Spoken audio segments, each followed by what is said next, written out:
Hi everyone, so we're here today at 5G as a Service meeting in Loures, Lisbon, Portugal, and we're here with Sérgio Pinto from Redes, one of the partners of the project. So Sérgio, I have a few questions to ask regarding Redes' role in this project and some of the challenges you're helping us solve with 5G as a Service.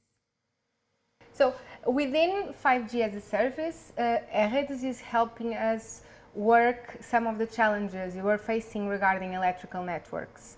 So I understand that we are deploying 5G and edge computing solutions within the project. So explain to me exactly what kind of problems we're helping tackle with these technologies. Okay, so as an utility and all over the world, utilities face enormous challenges around efficiency and nowadays about energy transition. What does mean is that we need more intelligence in the network.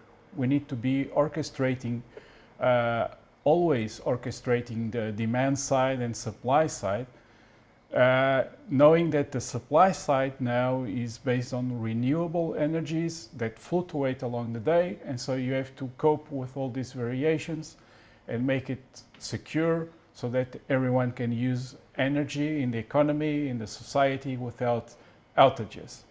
And it seems simple, but behind this affordability and security of energy, there are large complex algorithms running all over the place. So we are heavy users of compute and of connectivity. So within the 5G as a Service project, we want to achieve better configurations so that you can implement this wide smart grid concept and make it more resilient.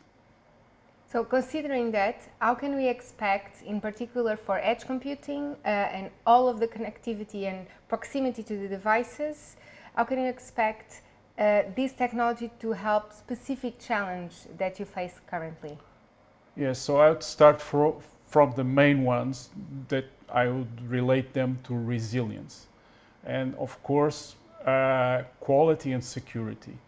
So as the grid components get more digitalized, it means that you need also to care about configuration management, patching. All this environment gets complex at scale.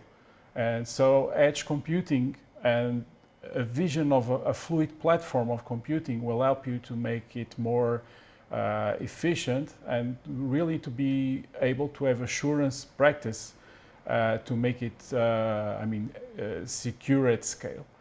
And of course, being able to remotely deploy workloads and make them move around in the smart grid is also important for a resilience capability. So centralized compute is not, it has its limits when you want to have something that needs to be composable and resilient.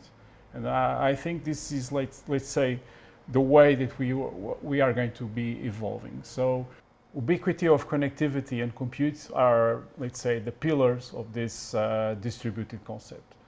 So somehow the two concepts of smart grid and communications and compute, they kind of follow up the same pattern. So you want to be able to build resilient systems by being able to island parts of the grid and to have local microgrids. And so you have to move your workloads so that you support that local intelligence. So I would say that edge computing and all the capability to orchestrate the way it works is like fundamental for this evolved concept of smart grids. Okay, thank you, Sergio, for your help and for helping us understand better this concept. Thank you. Thank you.